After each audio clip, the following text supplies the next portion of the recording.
Thanks so much for inviting us here today to talk about water conservation, the water management districts, and the golf course industry.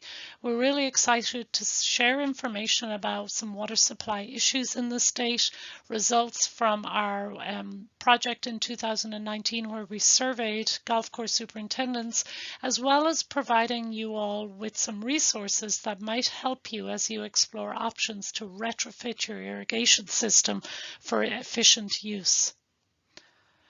So your presenters today are myself, Deirdre Irwin with St. John's River Water Management District. I'm the Water Conservation Coordinator, and I work with all audiences from builders to residents to HOAs to utility folks.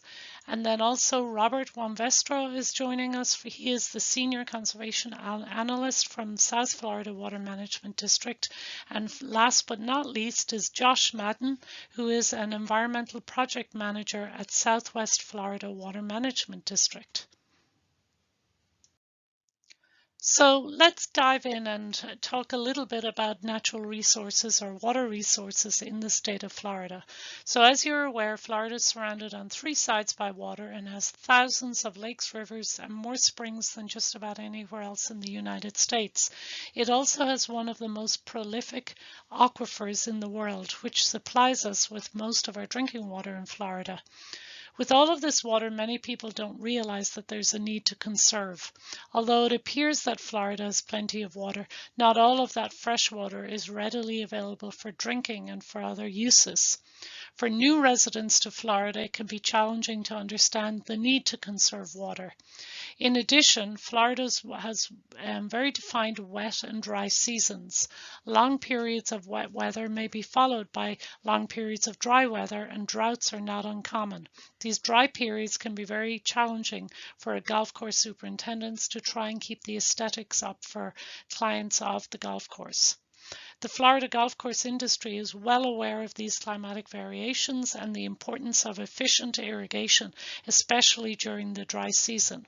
The industry has embraced using lower quality water sources and implementing water conservation wherever feasible.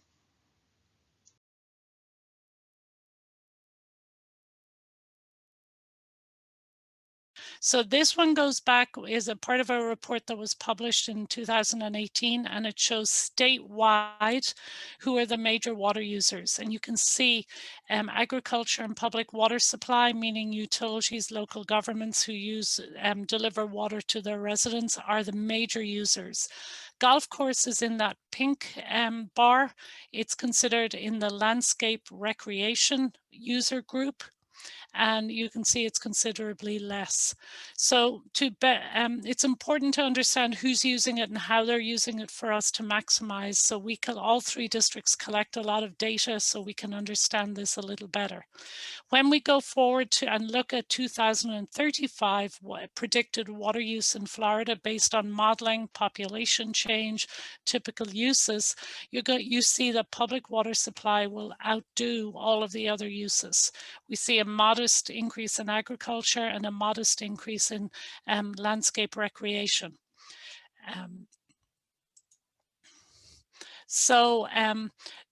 What we're seeing in terms of population obviously increase, and this is based on data from the Bieber Center at the University of Florida, what they predict by 2035, and this is adjusted every few years so that we are sure we have an accurate count, and we see an increase in water use. So part of our role is to make sure that we can meet the sustainable yield for the people of the state as it continues to grow. And we do this through what we call our regional water supply planning efforts, which we're legislatively mandated to do in Florida statutes. Water supply plans look out 20 years into the future, and they include population water demand projections, and they're used to developing demand details for our various regions. An assessment of the available water supply to determine whether or not current or future demands can be met that without harming the natural resources are one of the primary goals of this effort by each of the water management districts. We also identify management strategies, water conservation, alternative water supply projects to meet these future needs. These plans must also identify funding options, and they are updated every 5 years. And then what might be of interest within my district in preparing for this, I did some homework, and we have 179 golf courses that have received permits from us. The majority of which, by the way, are using alternative sources of water like reclaimed and surface water are the most common types. I will just give you an overview of a region that we are all working on together. The 3 water management districts work on this Central Florida Water Initiative region, and it's a collaboration, and it includes Orange, Osceola, Seminole, Polk, and Southern Lake counties. We also work with the DEP, Department of Agriculture, FDACS, Water Utilities, Ag, and environmental organizations and other stakeholders in developing these plans. They participate in many meetings, we develop plans, and we're looking forward at projects that can help us meet the need. So the goal was to identify sustainable quantities of groundwater sources, develop strategies to meet the water demands, and complete this water supply plan, and this was completed last year. And it's on the website, the cfwiwater.com website. So as you can see, we're anticipating significant increase in population in this region. And based on our best quantification on the modeling on the amount of water needed by each of these user groups, it looks like if current efforts continue, the water needs will increase, but hopefully be within a sustainable yield. That said, however, we already know that the sustainable limit of the aquifer in this region is 760 milligrams per year. So 2040, that demand is going to be 855. So the demand by 2040 is going to exceed the sustainable limit of the aquifer. The current allocation that's already permitted in this region is 1,064 million gallons per day. So as a result, we now know, and this report states very clearly, that alternative supply projects are essential to meet this shortfall. If you're interested in learning more about what might be possible, you can go to the website and you can see what has been projected, the types of projects that we're working on. And we certainly are very motivated to partner with the Florida Golf Course Superintendents Association to see what more can be done in their area. Although we know already they've really excelled in using alternative sources, but maximizing the efficiency of those sources. Then to that end, and I'm going to let Robert take over, we started working on a project in 2019 to help us understand a little more about the types of conservation projects the superintendents already are doing, what they would like to do moving forward, and to see how we can work together. So Robert, I'm going to let you take over and start describing what we've been doing. Oh, you're on mute. Great, thank you, Deirdre. Before I get into the 2019 survey we did with the golf course superintendents, I want to reflect back on a similar survey that we did in 2010. And some of the biggest takeaways that we have from that was that time, less than half of the surveyed superintendents were using computer-controlled and irrigation systems. So more than half were using non-sensor based systems. However, on the positive side of that, more than half of them had said at that time that they were in the process of getting ready to make some upgrades towards more computer-based and sensor-based irrigation controls within 3 years from that survey. Next slide, please. So our 2019 survey, what we were trying to do was kind of get a little bit more information about what has now become current, almost 10 years later from the initial survey. And this is we thought this would help us develop a baseline of how we could measure the water conservation progress that those superintendents were taking in terms of adopting these newer, more efficient methods of controlling irrigation. Next slide. The first question we wanted to ask, however, was what's the source of water that you're using? We think this is important because we feel that a lot of the Gulf community gets sort of a bad rap for using a lot of water. Now, the folks on this, viewing this presentation today, and us at the Water Management Districts understand that it's not really, that the Gulf community is not the biggest or even near the biggest user of water. But drilling down a little bit from that question, it's also an important thing to note that almost none of those that we surveyed or that responded to the survey are using utility water. They were all using lake water or some combination of sources or a well and reclaimed water. This is important because utility water has a lot of treatment that goes into it before it gets used. And this makes it very expensive. There's also a lot of distribution, pumping that water all around. All of that has to happen before it can be used.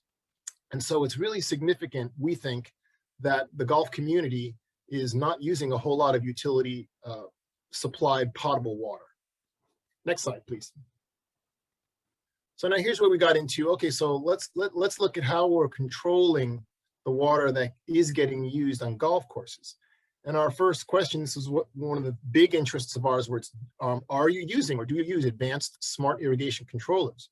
And as you can see, more than half are now using these, which is progress from the 2010 survey. If you recall the previous, at the beginning of my spoken part of this, there were 45% of respondents saying that they used advanced controllers. So we are making progress in this community.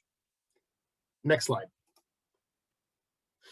The next question we asked, or actually these are not all the questions, these are just the big take-home points that I'm reviewing. But this question here, we asked, which of the following does your advanced controller include? And the overwhelming majority, now remember, said that they're using weather-based data. Now remember, this is only the subset of the 55% that are actually using these types of advanced controllers. But we were still very pleased to see such a strong majority using weather-based controllers.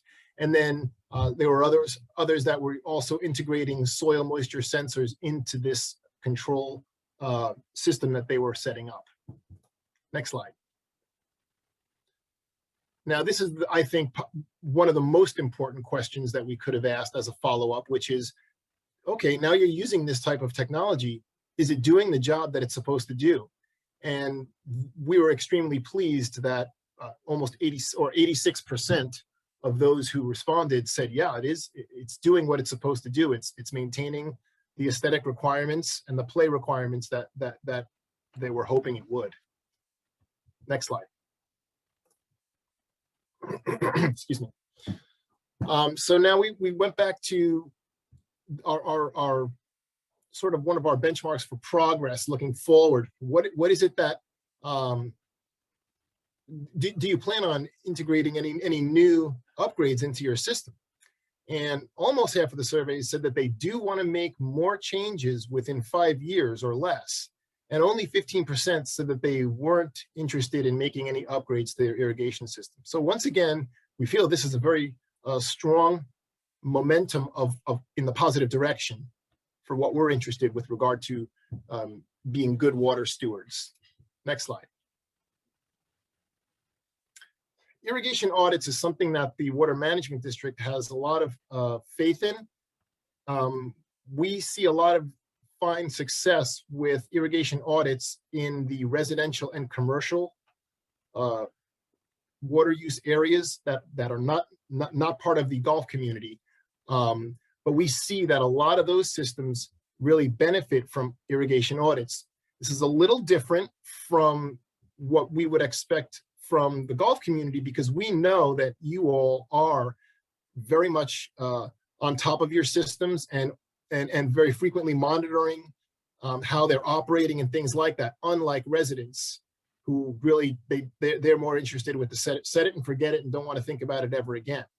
However, it's still recommended that audits happen on these types of, on golf courses at something like a 3 to 5 year frequency. And this is coming from the best management practices for enhancement of environmental quality on Florida golf courses, which is a report done by FDEP, Florida Department of Environmental Protection, and the FGSA, which was done in 2012. And then the Golf Course Superintendents Association also recommended this in 2007. So this frequency is of 3 to 5 years seems to be what they think is appropriate for this particular community. Now, going back to the survey, it does not look as though the golf community is taking on these types of surveys or audits at the frequency that we would hope to, even within the 5-year window of what the Golf Course Superintendents Association and others feel is the recommended frequency. On the plus side, more than half of those folks who did engage in an irrigation audit did say that the modifications that resulted increased their water use efficiency. So it does seem that going through the trouble of conducting a full system audit can yield water conservation, water use efficiency benefits. Next slide. Thank you. We then asked, okay, if you had funding that was available to you, what would you do with, what's the kind of stuff that you'd want to do with that funding? And it looks like advanced pumping and advanced smart irrigation controllers are the top two slots with respect to water conservation. These are the items that if money was available to golf course superintendents, this is where they would put it. Coming in a little bit later on was retrofitting some of the landscape irrigation zones with more drought resistant plants. You can't really see that, the rest of that sentence, but that's what that is. So those are the top 3 areas that golf course superintendents feel that they could make the best use of cost share funding. Next slide. So as the previous slide indicated, there's a strong interest in advanced pumping technology. And the 2 questions reflected by the graphs on this slide indicate that about half of those we surveyed are already using that type of technology. And 3/4 of those have it integrated into their central control systems. Next slide. So we asked, okay, what about these these sort of feel-good programs that are self-certifying in some cases? In this particular case, the Audubon Cooperative Sanctuary Certification. How often are these being implemented, or how often are these golf course superintendents engaging in these types of programs? And it looks like only just over 1/3 of those we surveyed are participating in these programs. Now, we at the Water Management District feel that these kind of programs are very beneficial to help support the narrative that golf course superintendents are good land and water stewards. All of us in this webinar today understand the reality that this community often does take a very, very careful measure to monitor and be very water efficient. And I would assume that a lot of the folks here are also concerned about keeping the natural environment healthy and things like that, since this industry does rely on a healthy looking landscape and so on. This type of engagement in these types of programs kind of help boost that whole narrative. And we feel that that's something that we would like to see a little bit more participation in. And I would just like to add that if there's a way that you can tie certain elements of the criterion of these types of programs directly to water conservation, you might be able to take advantage of some of the Water Management District cost share funding. And it's a nice little plus on your application to say, hey, we're hoping to do X, Y, and Z, and those things are going to help us get this certification.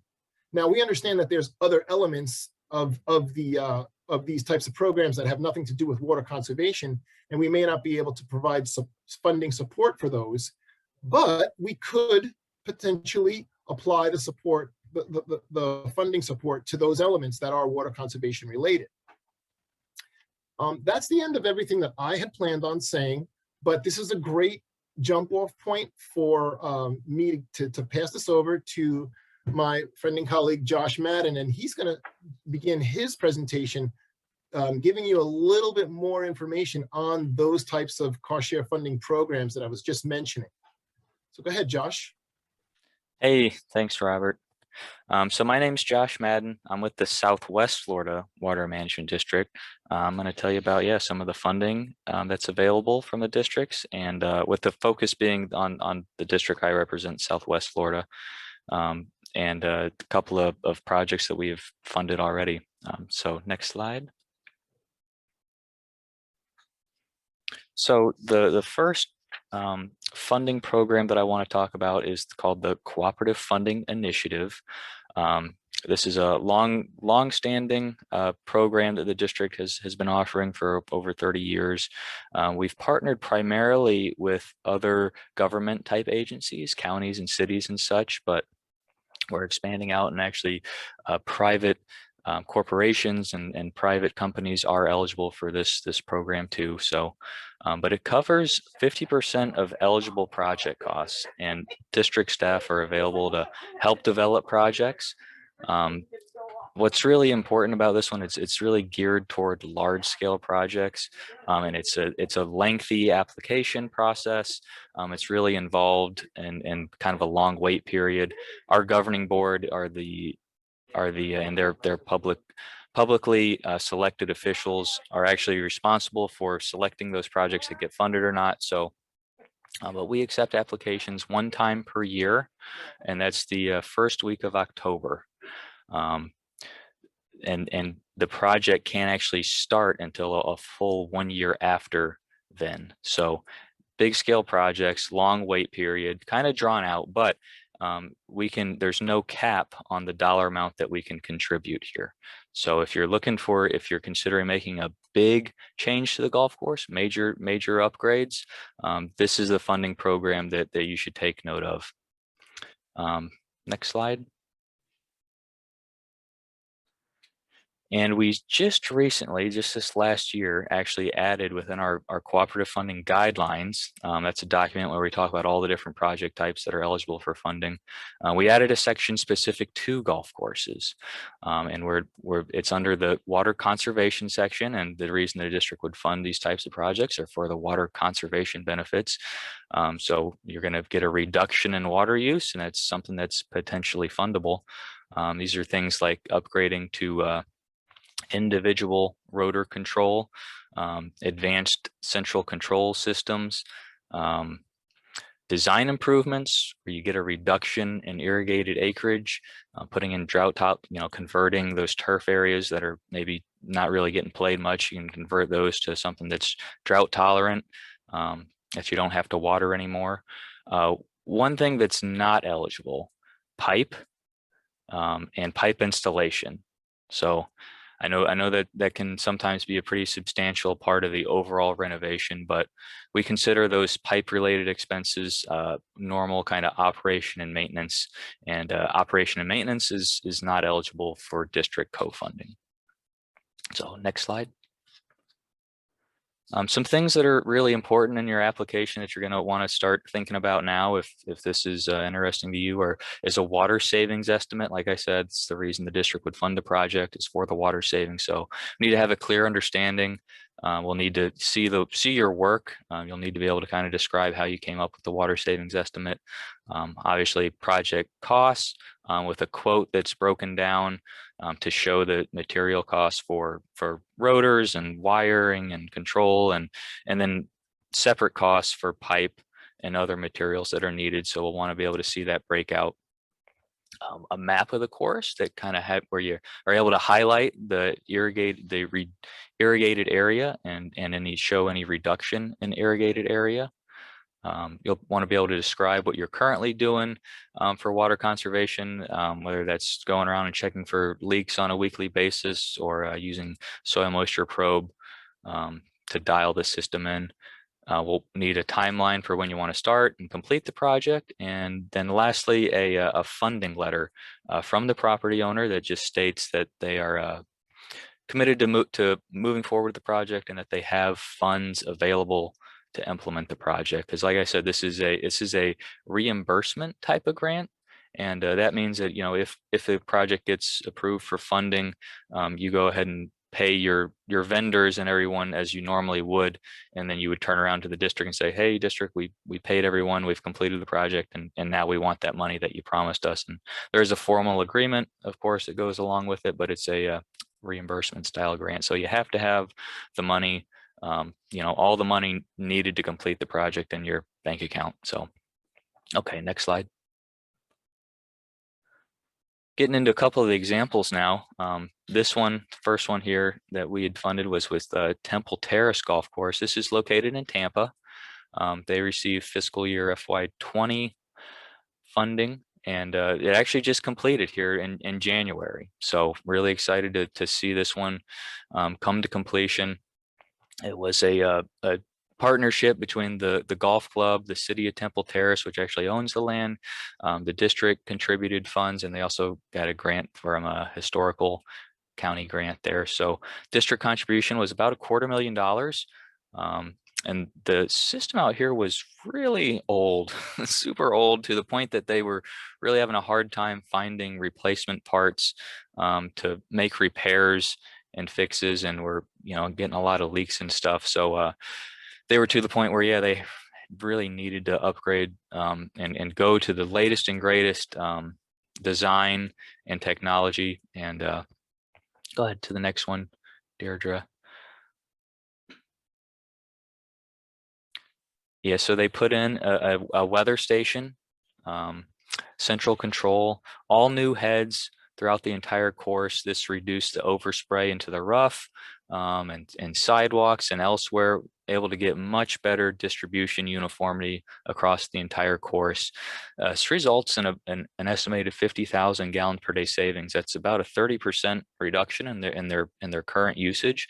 So it's a big chunk of water that we're talking about here, and they'll be able to continue to kind of dial this system in and have some heads that are in a drier area might need to run 15 minutes, and those heads that are and maybe further down the hill and are a little bit lower, those heads can run 5 minutes, and really dial this system in over time to optimize water use.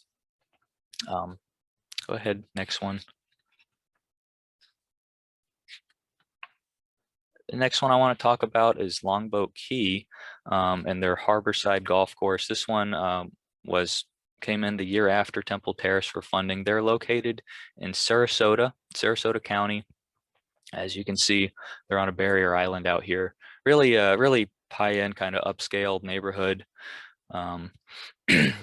They're looking to hopefully break ground on this project in the next month or two.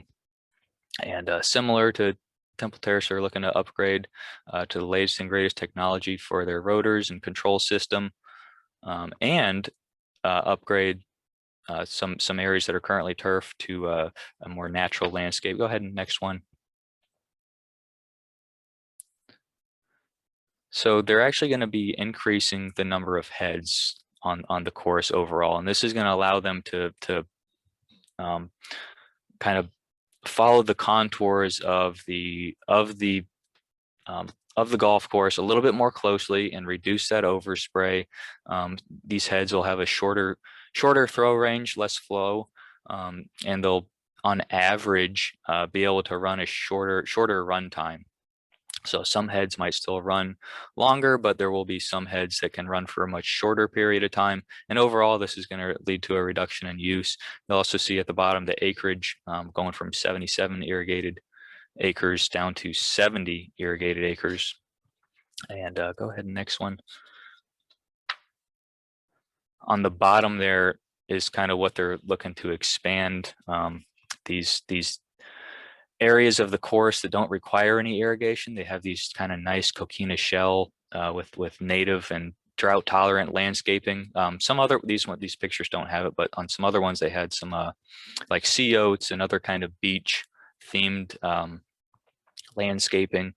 And so part of the grant's actually going to help pay for to expand some areas like this. So cost to remove the turf, do the earthwork, bring in the shell material, help plant the plants. Those are actually going to be eligible for the grant. So, and then on the top and the upper left, you have part of the new irrigation control system that they're going to expand. They have some other portion of the golf course to the south where they've already made some of these upgrades and have been really impressed with the system. And so on the upper right is what they're currently working with on these holes that they're looking to upgrade. So next one. So to get down to the actual cost here, the total cost is well over $1 million. The irrigation system, excluding piping, as you're looking at almost 950,000. The native landscaping portion that I talked about is 165. Those are what we're going to consider eligible for district cost share. And so the district is going to contribute about $500,000 to help make this happen. The pipe related costs you see there, that's almost another $500,000, and those are going to be borne by the golf course 100% on their own. The water savings estimate, comes to about 25% of their current use. And what's really nice about this one that was great was that they had already made some of these upgrades on another part of the course. And so it was, and they saw a great water savings there. And so it was easy to say, okay, we already did that over there. We saw this result. We're going to do the same thing over here on this part of the golf course. And so it's gives us some good assurances that those water savings are real and likely to occur. But the savings for the irrigation system, almost 80,000 gallons per day. And then the landscaping, we estimated at 16,000 gallons per day. And the cost effectiveness, that's one key metric for our funding, is the cost effectiveness of a project. And we compare the cost to the water savings to see if we're getting a good bang for our buck. And this one came in at right at $3 per 1,000 gallons, which is a high cost effectiveness for the district, and thus received funding. So next one. All right, so that's our cooperative funding initiative meant for big, large scale projects. If you have a smaller project in mind, we have a different funding program called WISE that I want to tell you about. So next one, Deirdre.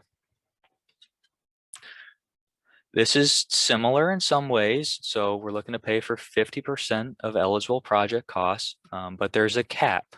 We're maxed out at $20,000 of district funds per project. So eligible include the hardware, installation, design work. There is a 5-year operation and maintenance agreement that needs to be signed as part of the application. We're expecting these things that we're helping to pay for to be used for a certain period of time. So for WISE, that's a 5-year period. The WISE program is meant to be really collaborative with the application, and so if you have a project idea, we can work together to come up with a decent fundable project. Go ahead, next one. We accept applications any time of year with the WISE program, so you don't have to wait till October. We have usually the application review takes 1 to 2 months, and what's really important is that you can't start the project until we approve it. So you're going to want to think about that when you want to be able to actually start the project. You got to apply at least 2 months before you want to actually start work and make any purchases for equipment. But we can accept those applications any time of year. So similar to CFI, the Cooperative Funding Initiative, the water savings estimate is key. It's a critical part of the application. That's why we fund these types of projects. We can help with that estimate to some degree. We'll also need, as part of the application, a quote.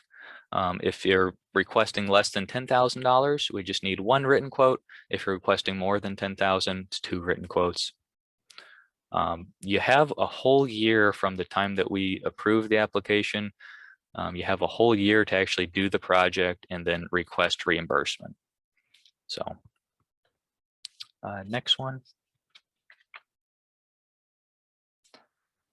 Like I said, cost effectiveness is a critical metric for funding. So if the cost per thousand, this is not a calculation that you have to worry about trying to make or even figure out, but once I have the cost and we have the water savings, we plug it into a special calculator, we get a cost effectiveness. And just what's important to understand, these golf course type upgrades so far have been super cost effective. You're going to see a couple examples here in a minute. So it's probably not something that you have to worry about too much. But that is a critical metric for us here. Things that are these are exclusions and disqualifiers. So things that are required by rule, ordinance, or permit are not eligible for funding. Operation and maintenance activities not eligible for funding. So there again, pipe replacement or repair of certain things are going to be non-eligible. We'll consider those operation and maintenance. If your course is using exclusively reclaimed water, then you're not going to qualify for funding.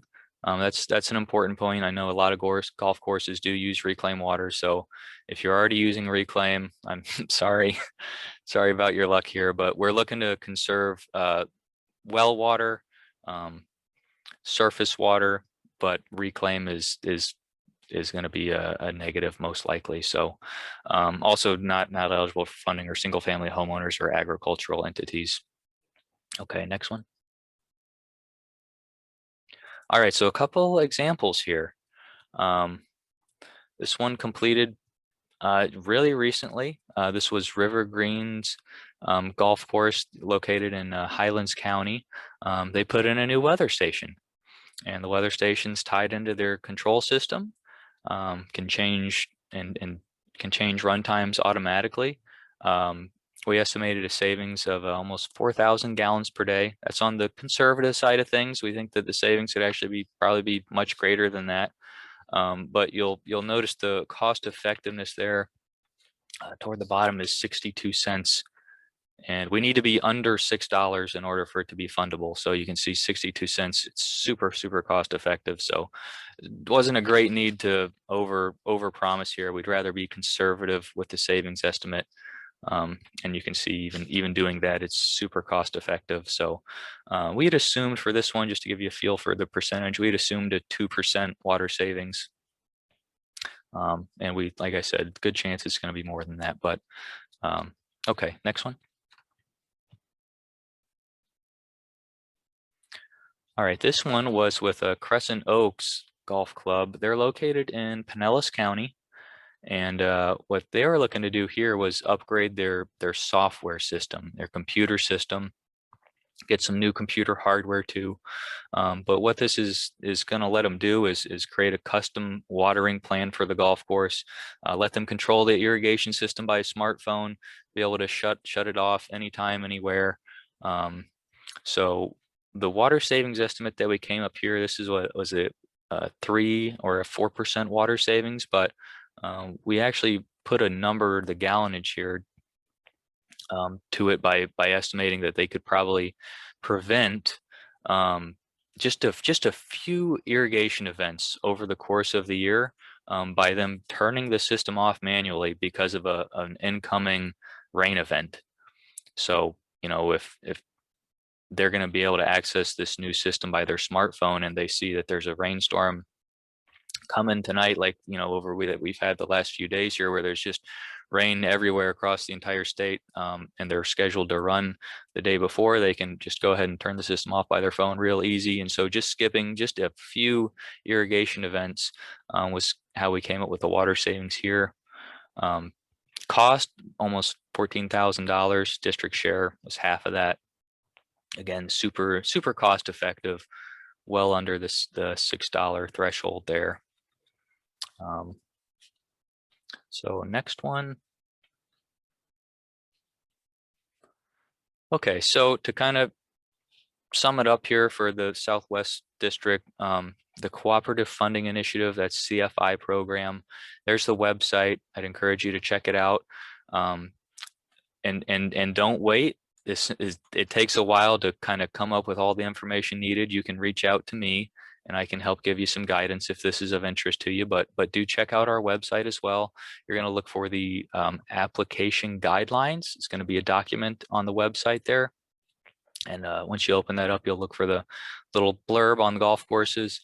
But yeah, please do reach out to me and I can give you some guidance from there. The WISE program, there's the website for WISE. You're going to look for the applicant handbook. The application is in the handbook. There's a fair bit of detail in there about what's eligible and not. There's nothing specific to golf courses, but you have a couple of good examples there, and I can also talk you through any project ideas that you have. And yeah, there's my email and phone number. You can also reach out to me there. So next one. Oh, I'm sorry, Josh. I thought that you were getting towards the end, but when we get to the end, we do have some questions. Okay, great. I am getting close. So South Florida does have a somewhat similar funding program, similar to the Cooperative Funding Initiative. Not exactly the same. So I want some definite caveats there. But it's 50% eligible project costs. Could be, similar things that we've been talking about, weather stations, automation. They do fund a lot of things that are not real relevant for a golf course community, like toilet upgrades, and we fund lots of those types of things as well. But the application dates vary year to year. There's been even a couple of years in the past where there was not funding available, but you'll want to check out the website. It's down there at the bottom, and sign up for email announcements. If they do open up a funding application period, you can get notification there. So next one. St. John's opens up in January each year, so a little more kind of set schedule. The application period is only open for a couple of months, so not even a couple months normally. But again, 50% of project costs, $3 million cap there. Funding only, construction and installation only. You can visit the website there, St. John's /funding, to learn more. And next one. So you might be wondering, yeah, what district do I fall in? So here's the map again. Southwest, that's me. I cover the Tampa Bay area. You can go to the website here, and I think each district has a somewhat similar page somewhere, but there's St. John's version there where you can punch in your address and it'll tell you what district you're in. All right, next. So I'm glad that there are some questions. We're interested in hearing ideas on ways that we can collaborate in the future. We hope that the funding is useful and that the survey is useful, but we're interested in hearing other ideas and training and awards, or running promotional stories with our communications folks, try to get some media coverage on events that are happening or projects that have been completed. So we're interested in hearing your feedback. And next. And with that, we'll take a look at those questions and see what kind of discussion we can have. Our contact information is there at the bottom. Now, Josh, are you able to see those questions, or do you need me to read them? I'm not sure what you're able to see. Let me click on them. Can you read them, Jennifer? And that way, if yeah. So sure, one of the questions is, can you touch on the requirement that the project be planned and intended regardless of whether the grants are approved? Yeah, so if the district were to not fund the project, then you would not be obviously obligated to move forward with it. If for some reason during the application process, like I said, it's a full 1 year wait from the time that you apply to when you can actually start. And if for some reason during that period you decide you don't want to move forward with the project, that's okay. You'll just need to notify us that you want to, withdraw your funding application, and that's okay. It's no harm, no foul. We try to, we do have some just kind of guide rails in place. It is a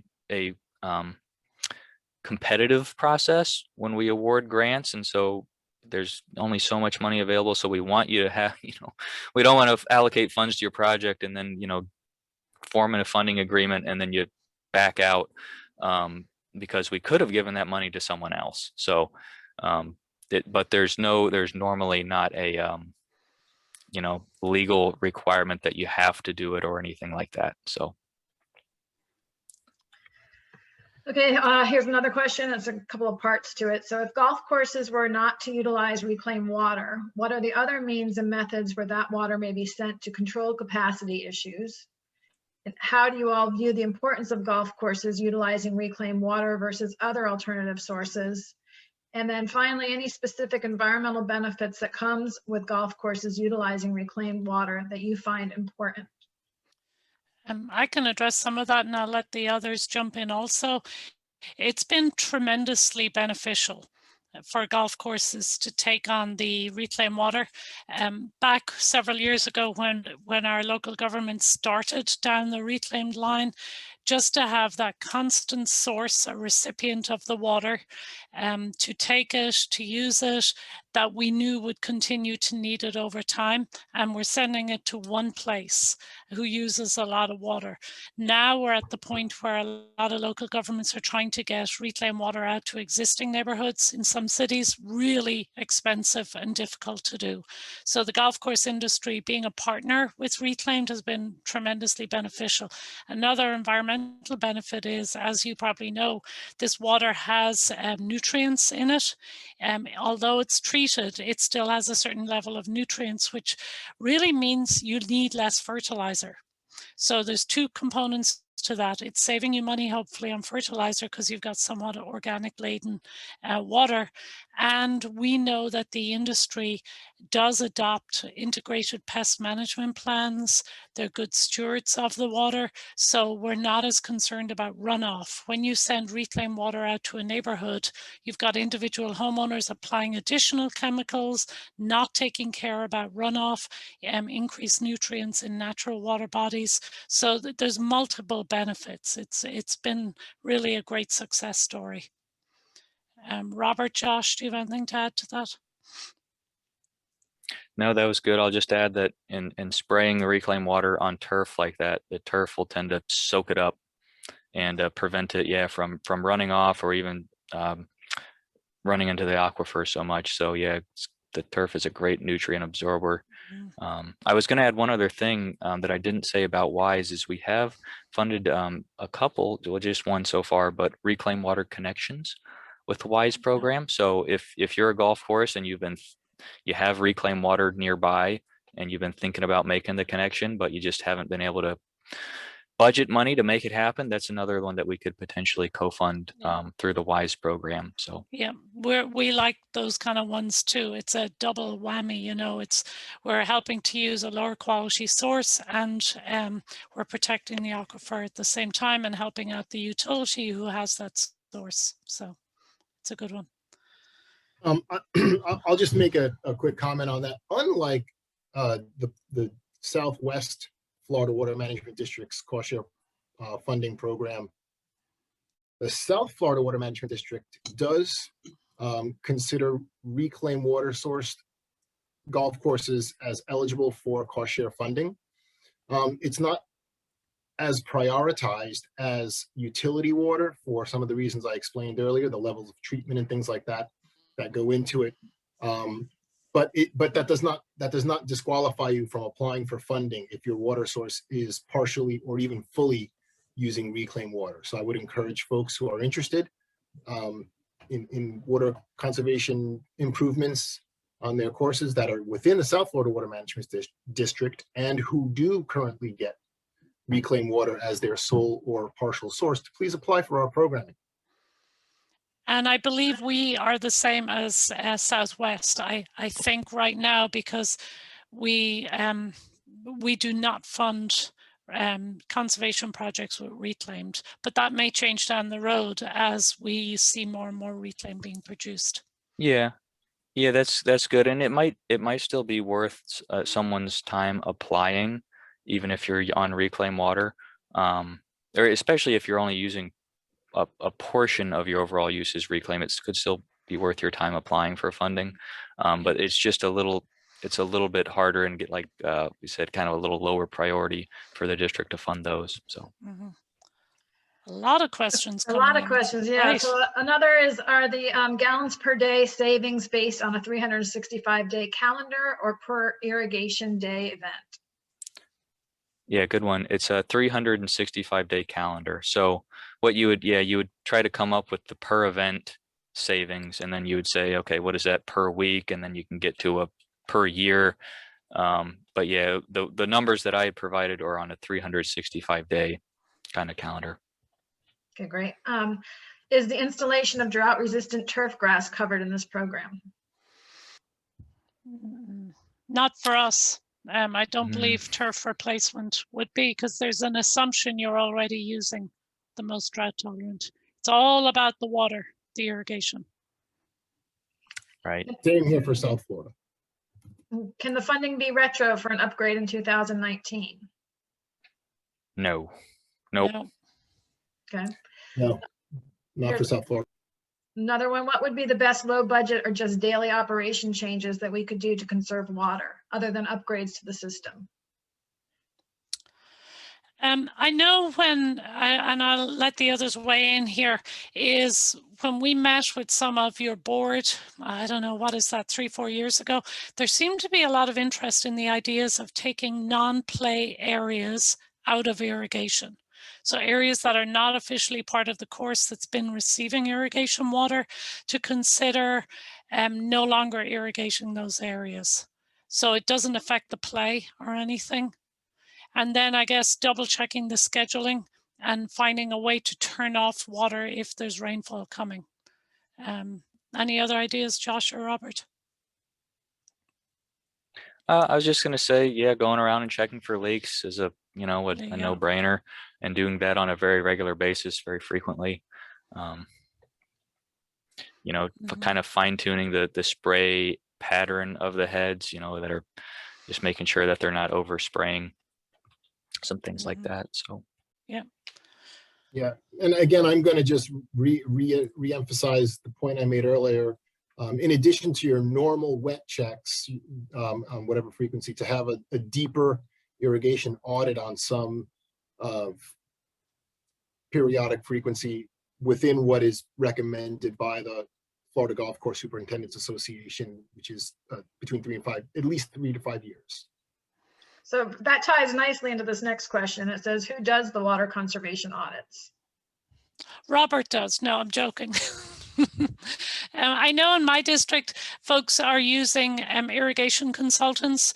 There's an American Association of Irrigation Consultants. I think that's maybe where they find them, but they're kind of high-level trained people to do the IA-approved irrigation audit protocol. So, Josh, Robert, do you know of people? That's who I've heard of doing it in my region. Yeah, so the district can't, none of the water management districts are permitted to identify specific for-profit companies for something like this. However, something that Deirdre said is helpful. She mentioned IA, which is the Irrigation Association. It's a nonprofit organization that all of our districts work with frequently. And IA has a listing of the different irrigation professionals that have received different types of training, and you can find the ones that have the most appropriate irrigation efficiency trainings on their website. So that's a good resource to look for. Are most of the golf irrigation consultants aware of the various funding opportunities? I don't know, but I would tell, we don't know who those people are, so send them our way. Just as an aside, I recently talked to an irrigation designer, who works for a company that does large residential in Orlando. And he asked me all sorts of questions. He had never applied for funding before. He applied for a condo association in Orlando, and he's on the approval list. So make the call, get in touch with us. Here's somebody in Collier County. How do I find out if reclaimed water is available for my golf course? Purple pipe is my first guess. There should be, by law with DEP, you have to have signage, and there's usually purple pipe. I think you're asking if the utility has it available. I would call the utility, your nearby utility, and ask. Yeah. They might not have thought of it. They might be actually seeking ways to eliminate or expand their or their reclaimed water program, and in doing so, they could contact you, Water Management District, and possibly pay for that connection. Or it could even be a joint application where the utility is seeking funding to expand reclaimed, and the golf course is the recipient. So it could be a really nice partnership application. Great. Yeah, I'll say we've funded a lot of reuse expansion projects where it's district and say county funding that will pay to put in the line, and as long as the golf course is committed to actually using the water, the golf course expenses for the connection are usually pretty low. So yeah, I just recommend reach out to the utility and talk to them and see what they have available.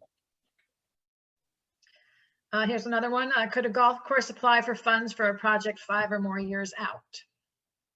Not with us. It has to start within 2 years, I think, because of the way our budget works. Same with you, Josh and Robert? Yeah. Yes. For our funding program, we always identify the funding window. It doesn't, sometimes it is a little bit retroactive just because the way that budgeting of a large agency happens. So don't think, oh, now they're sending me the alert about this program, but I've already started this project. Take a look at the application, at the guidance document, because, for example, we just accepted our applications for our next fiscal year, but the funding period goes back to November 2020, as an example. So, and I would encourage everyone to, sorry? No, go ahead. I was just there's a question that kind of applies to what you're saying. So the question is how many apply and how many are awarded funds? We have had some interest from the golf community, but mostly not. And we're hopeful that these types of interactions that we're having right now can help increase that. We have now, funding changes every year for South Florida Water Management District. The levels go up and down, the funding sources change. So it's impossible for me to say how much money that we have. It's also difficult for me to say when the applications come out. And for that reason, I encourage everyone in this webinar to go to the Water Conservation Cooperative Funding Program webpage of the Water Management District and enroll to get notifications. It's not going to bombard you with lots of emails, but it will tell you when this type of program has an application that's been put out there on the street. So you may want to do that, and then you'd be alerted. Have there been any studies done from your agencies that show effectiveness or lack thereof in the use of wetting agents for water conservation? I know we haven't done we don't pay for a lot of research, but there's been a tremendous proliferation in research about composting with the University of Florida recently. They've even put out a recommendation methodology for how to correctly apply compost. And I know there's a company in Lake County, Command, that's working very closely with the golf course industry. Many of you may know that have a highly processed, I don't know all the terminology, type of compost that's proving extremely effective. And the research UF has done is showing at the residential level and at some parks and rec level, there's, can be 20–30% water savings with compost. But in terms of wetting agents, I'm not real familiar. How about Josh or Robert? No, I don't have anything to add. Nope. No, nothing to. Okay, I think we just have one more here. Looking to upgrade irrigation systems in 2022. Courses in Duval County. When would be a good time to apply for funding? Okay, so that's our district, and I would, the next time it opens up would be January of 2022. I will say our current timeline, and it can change, but our current timeline is you apply in January, they're reviewed, it closes mid-February, they're reviewed in March, and they go to the April governing board for approval. So once staff have reviewed the applications, and if you make the cut, then you would be approved come April. The contract is usually written up pretty quickly. So if you were able to delay starting till midsummer of next year, there's a chance you could get funded. And so now we're in April of this year. I would suggest reaching out, and I'll get you in touch with our folks who review. I can give you some initial information, and then the folks who review these applications, so that you can get a really successful application in the door. You really, if you're going to go to that trouble, you want to succeed. And we're very keen to help, especially with golf courses. I think that's all the questions. Hey, I see one about how many apply, how many are awarded fund. I was just going to say for my district, we have had 3 golf courses apply for funding, and all 3 have received funding. So. And I think in our recent one, we had about 50 or 60 apply, and I think 25 or 27 maybe got funded, so about half. And it just varies year to year on what we're going to see coming in. Any project that's near a spring shed, it has a better chance. And also if the project is going to somehow include water quality and water quantity savings, you kind of double dipping in the benefits has a step up also. And we'll explain all of that if you reach out to us. Well, that was wonderful. Thank you, guys. Thank you for your time. It was great participation. And if anyone has any additional questions, I'll direct them your way. Okay, thanks so much for inviting us. Great, thank Thanks you. for your time. Thank you. Thank you all.